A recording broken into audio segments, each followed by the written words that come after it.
Everybody doesn't win. And the sooner you wake up to that biology is ruthless, man, then you get a little fear in you. And when you get a little fear in you, you start listening. When you see your life and anytime there should be pain, you go, no, no, no, no. It was just how it was meant to be. No, look yourself in the mirror sometimes and go, you know why I'm not happy? It's because I didn't listen 10 years ago and I got in the wrong career. You know I'm not happy? Because I married the wrong damn person. It wasn't meant to happen. Yes, everything happens for a reason. You made a bad choice, but it didn't have to be that way. And the second you build up pain, and this, by the way, is not my opinion. If you talk to guys like Dr. David Buss, top 10 most cited psychologist in history, okay? He's one of my main mentors. He told me, I said, do adults shame? Like, we do all this self-help videos and podcasts. I said, am I wasting my time? He goes, yeah, kind of. I said, why? He said, well, after 25, it's very hard to teach old dogs new tricks. Now, if you're over 25, before you get depressed, he told me, but I have good news for you, Todd. I said, what? He said, adults learn through massive trauma. So you will learn. You have to let in some trauma into your life. And that's rough, but no pain, no gain. Like if you are 100 pounds overweight, and you want to be able to play basketball, here's my move for you. Everything happened for a reason. You got fat because you ate too much and you didn't exercise. So welcome to the gym. And the first year is going to be hell, but that pain hopefully will reprogram your brain that every time you want to eat that nasty thing, go, wait, I don't want to go through that pain. So I think one of the myths of society is we won't let pain in. We just excuse it all away. Like, no, that was meant to happen. Oh, you wasted 20 years of life and married the wrong person in the wrong career? No.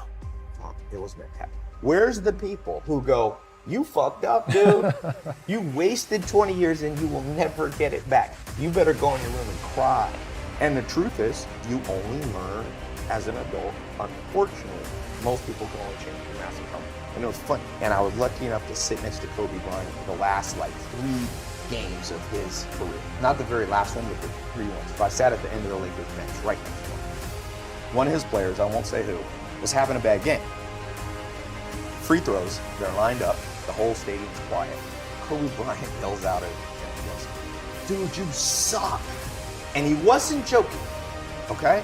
It was shocking to me. No one could hear it unless you're right next to him. But Kobe turned to Metta World Peace, Ron Artest, who sitting next to him, and goes, this positive reinforcement thing is way overrated. People need to hear the truth. Brian Kelly, he turned around and looked at Kobe, and I was so impressed. He said, I know.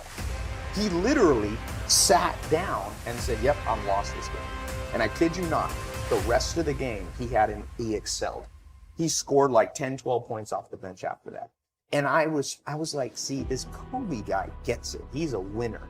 You can't always just bring pleasure and pat everybody. Oh, he didn't say, yo, Kelly, you're kind of not playing well, but you know, it's all happening for a reason, buddy. Relax, no pressure. He just said, dude, you suck. It was like that. And I'm just going, okay, this is the real Kobe.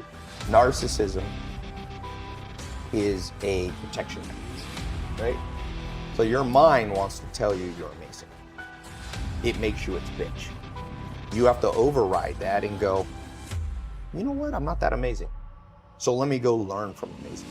If school system could find all the 14-year-olds and find out what they admire, right?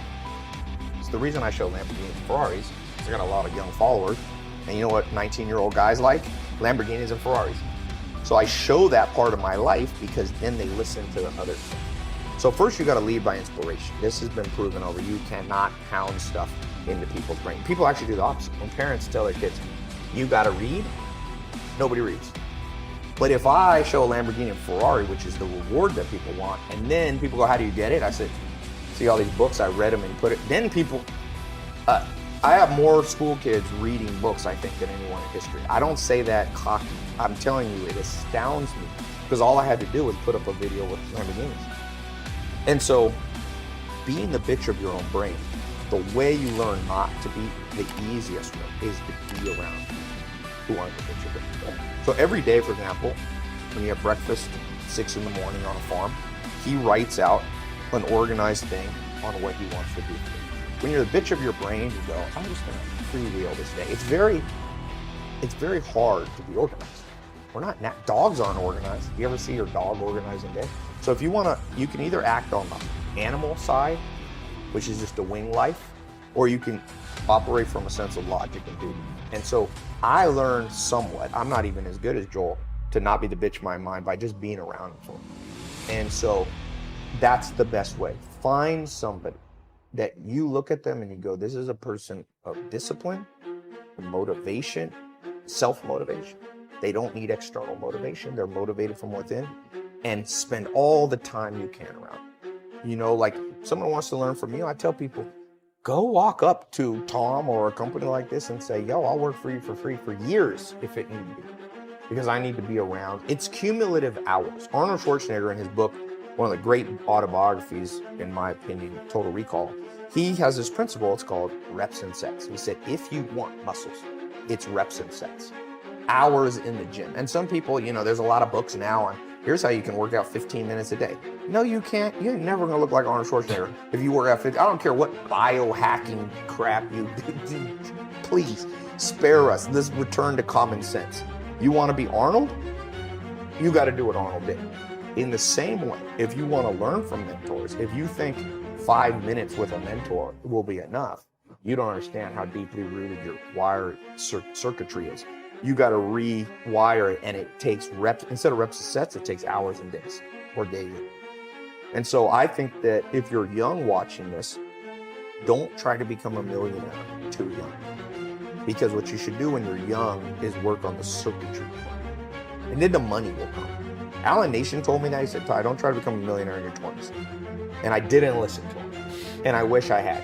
And luckily I kind of listened to him, but I should have listened more.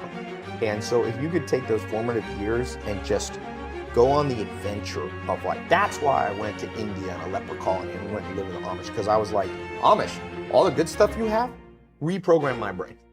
I'm sure on the narcissism score now, I score around 40 to 50, which isn't horrific, but isn't the best. Like and I guarantee you, if I hadn't gone to the Amish, I'd have been an 80 narcissist and my life would have sucked. But now at 40 is kind of an acceptable. 42 was the last test. So it took me 2.5 years with them, you know? And so I think even as an older person, man, my dream in life, even today, is to find some badass and trick them into spending like 8 hours a day with me for 3 days a week. And whenever I do, like I said, 45 minutes with Arnold Schwarzenegger, I was so motivated. I was talking about Dr. David Buss. There's this test called the Dark Triad test, which, again, anything important like this, nobody ever learned it in school because schools are too stupid to take real, powerful science and apply it to life. But the Dark Triad is a worldview barometer for everybody watching. You can take it. There's a different free Dark Triad test online. It tests for 3 main traits, negative qualities: narcissism, Machiavellianism, and being psychotic. And I personally tested thousands and thousands of people. It's the most accurate test. And what happens, narcissism, okay? One of the symptoms of a narcissist, it's not just like, ooh, I like to look in the mirror, right? That's what we think of narcissism. One of the classic symptoms is very thin skin. They're always offended. If you have a friend that anything you say constructively, they fall apart, it's almost always narcissism. Even if they're introverted, there's multiple forms. There's introverted narcissism, extroverted, exploitative, all these different sub-facets of narcissism. But we live in a society that's very narcissistic. You're told like, oh, everybody's a winner. No, not everybody's a winner. That's like saying everybody's blonde. There's a definition of what blonde is. Blonde is like this yellowish hair. So you lose meaning when you start going, everybody's blonde. Well, everybody doesn't win. And the sooner you wake up to that biology is ruthless, man, then you get a little fear in you. And when you get a little fear in you, you start listening. Because if you're truly afraid, you listen. Let a little fear come in and drive you and motivate you.